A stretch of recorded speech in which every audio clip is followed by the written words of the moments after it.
Hi guys! So, ngayon ay magbubukas ako ng Christmas calendar kasi December 2 na. Kahapon na-open ko na yung December 1. So, ngayon December 2. I-open ko na siya. So, marami pang araw ang pwede kong mabuksan. So, ngayon dahil December 2, so mag-open ako ng number 2. Ito yung December 2. So, titingnan ko kung anong laman ito.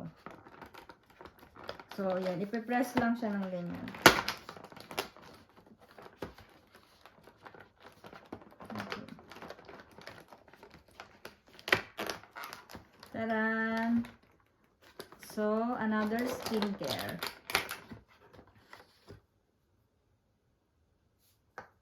So, meron akong exfoliating face scrub.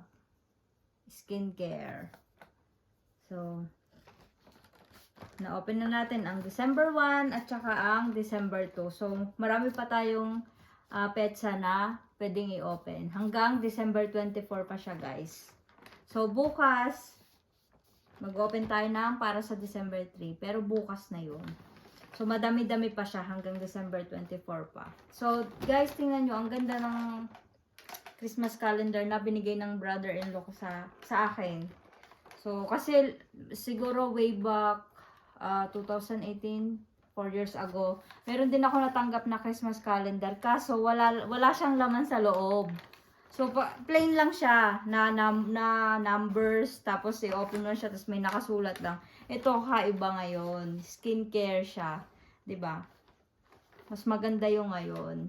Tapos, para siyang aklat, kasi, taran, ganyan, 'di ba?